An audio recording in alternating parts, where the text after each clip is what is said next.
السلام علیکم ناظرین، ایم پی نیوز 92 میں خوش آمدید۔ سب سے پہلے نیوز ہیڈ لائنز۔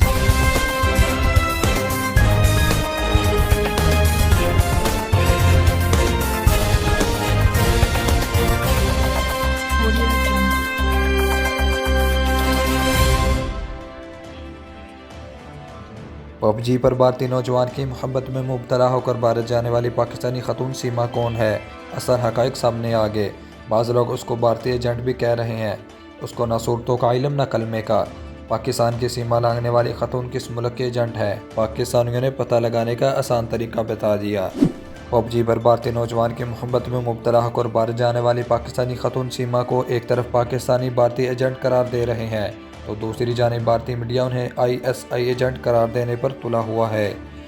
چند روز قبل سیما رن نامی خاتون اپنے 4 بچوں سمیت سیما لانگ کر پڑوسی ملک میں داخل ہو گئی۔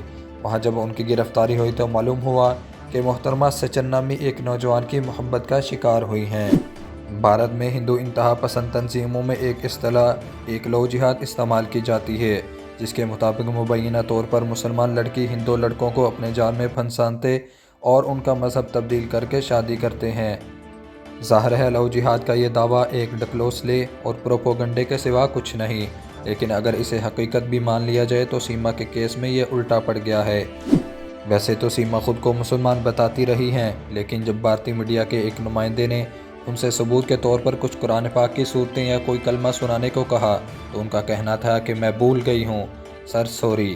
اینکر نے جب ان سے اصرار کیا تو انہوں نے آنکھوں میں بے بسی لیے اپنے مبینہ شوہر کی طرف پھیکی مسکراہٹ کے ساتھ دیکھا، جو بے بس خاموشی سے انہیں دیکھتے رہے۔ انٹرویو دیتے ہوئے سیما روایتی راجستھانی ساڑی میں ملبوس تھی اور انہوں نے مانگ میں سندور بھی بھر رکھا تھا۔ انہوں نے یہ بھی کہا کہ آخری بار نماز انہوں نے رمضان میں پڑھی تھی۔ ان کا کہنا تھا کہ نارمل نہیں پڑھتی، صرف رمضان میں پڑھتی ہوں۔ سیما کی کہانی پل پل نیا رخ اختیار کرتی جا رہی ہے اور ہر کوئی اس پر اپنی سوچ کے مطابق رائے دے رہا ہے۔ کچھ پاکستانیوں نے تو سیما کے صورتیں نہ سنانے پر انہیں غیر مسلم بھارتی ایجنٹ قرار دے دیا۔ ایک صارف نے لکھا کہ یہ مسلمان ہے ہی نہیں۔ ایک سوشل میڈیا صارفن نے تو سیما کی اصلیت جاننے کے لیے انہیں نلی نہاری کھلانے کا مطالبہ کر دیا تاکہ پتہ چل سکے کہ وہ ہندو ہے یا مسلمان، جبکہ ایک نے انہیں بھارتی فوج کی اہلکار ہی بتا دیا۔ ایک صارف کا کہنا تھا کہ شاید بھارتی میڈیا نے پلاٹ صحیح سے نہیں بنایا، اور اس کے بعد ایک صارف نے لکھا 2 پتنیاں ہیں، پورے پاکستان میں بیوی کے لیے یہ لفظ استعمال نہیں ہوتا، حتیٰ کہ ہندو کمیونٹی بھی پتنی نہیں کہتے، یہ سب ڈرامہ ہے۔ اور ایک صارف نے اسے مکمل طور پر بھارت کا ڈرامہ قرار دے دیا۔ حیرت کی بات یہ ہے کہ پاکستانیوں کے لیے انتہائی سخت رویہ رکھنے والی بھارتی پولیس نے سیما کو گرفتار کرنے کے بعد ملک نہ چھوڑنے کی شرط پر رہا کر دیا، جبکہ سیما نے بھی اپنا مذہب تبدیل کرنے کا اعلان کر دیا۔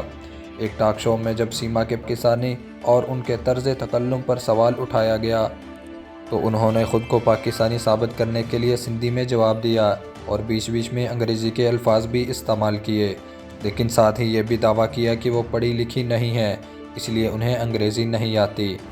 سیما نے سندھ میں خواتین پر مظالم کا ذکر کیا تو شو میں موجود پاکستانی مہمان ارشاد احمد خان نے انہیں جھوٹا قرار دے دیا۔ ارشاد نے کہا کہ بلوچی غیرت مند ہوتے ہیں اور اگر آپ گھر سے باغی ہیں تو آپ کی سزا یہی بنتی ہے، جس پر سیما نے لقمہ دیا کہ میری سزا موت بنتی ہے، میں بھارت آئی وہاں یہ میرا کرائم جرم ہے۔ دوسری جانب بھارتی میڈیا کا یہ دعویٰ بھی ہے کہ سیما کے پاس سے 4 موبائل فونز اور ایک پاکستانی سم ملی ہے۔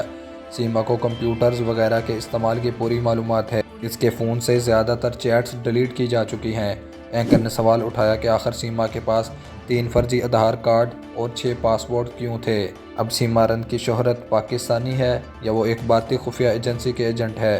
اس کا فیصلہ تو تحقیقات کے نتائج سامنے آنے کے بعد ہی آئے گا، لیکن پاکستانی حکام سیما کے معاملے پر بھارت سے رابطہ کر چکے ہیں۔ جی تو ناظرین، یہ تھی ہماری آج کی خبر۔ مزید خبروں کے لیے دیکھتے رہیے MP News 92۔